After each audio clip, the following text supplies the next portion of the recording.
Now, on to the Senate. This time, the Republicans are defending more seats than Democrats. I think it's like 23 seats that Republicans Mhm. hold are up for grabs versus about 12 for Democrats, if I remember correctly. We currently hold a 53 to 47. I think there's one independent there. That might be Bernie Sanders, actually.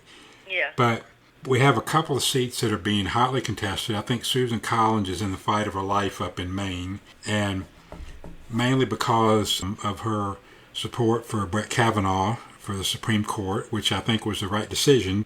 But she did vote against Amy Coney Barrett, Yeah. and I think that was a mistake. I think she should have stuck to her guns because now anybody that was a conservative in Maine is going to be less likely to vote for her. She may have just shot herself in the foot.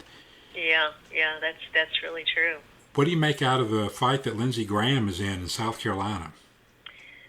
You know, I know a lot of people in South Carolina, and South Carolina, all the money that's being thrown, those people are pretty savvy to that. They're kind of like, you can't buy this. You can't buy this. I don't care how many millions you have. And that's just their attitude. And you find that a lot in the South. Don't try to buy my vote. Don't try to buy me. And Lindsay may be overreacting a little bit. I think he's pretty solid. I do. I mean, unless they pull some shenanigans or whatever. But a lot people like him a lot, and they really liked what he did with Kavanaugh. They really do.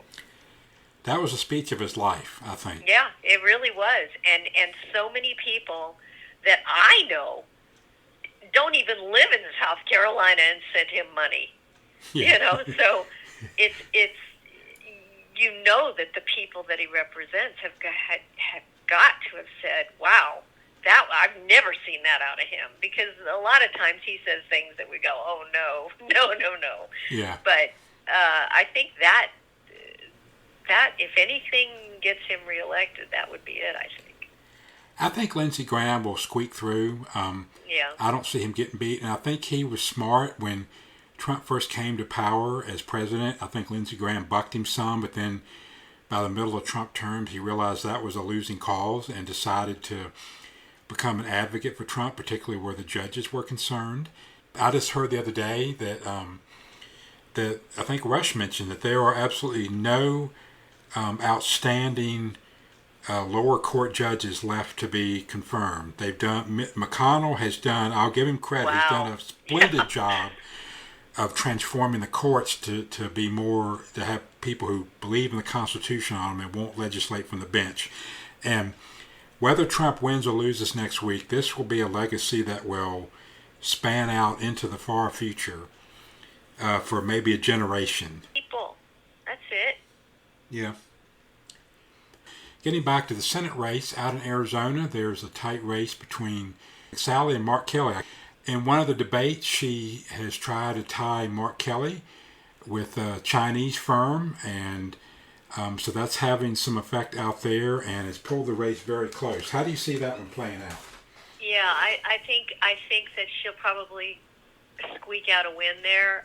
She just got an endorsement from someone powerful. The name escapes me, but I believe it was another military astronaut or the like. But yeah, I think she's up, and if Trump takes it, I think that the sweep will reelect her as well. Yeah. I think any ties to China at this point are pretty devastating to people. I really do. I think that there's a bad taste in everyone's mouth about China. Yeah, particularly after Trump spent the whole year trying to tie the COVID outbreak to China. So yeah, there's not a lot of good feelings for that right now, I don't think. Yeah, and if the polls are trending in Trump's favor, it's because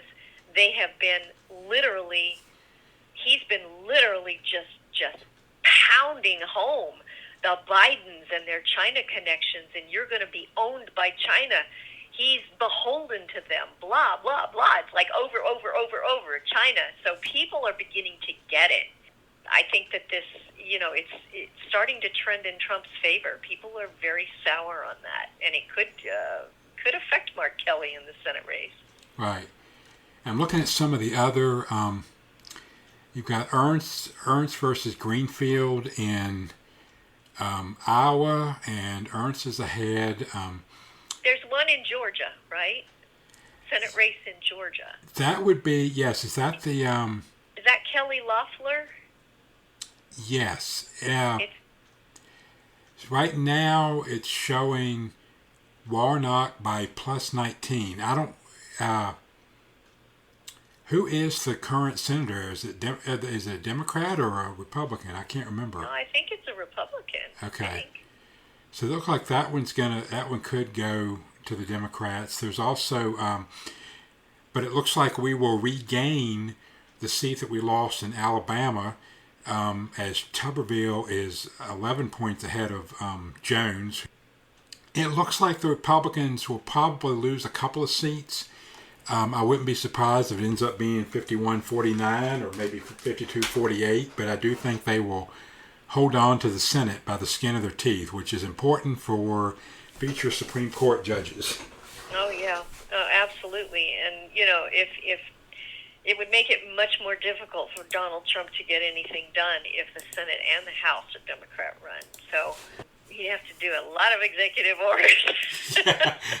Hey, Obama set that bar pretty low, so when if the Democrats start squawking about that, we can just point that out. That's crazy.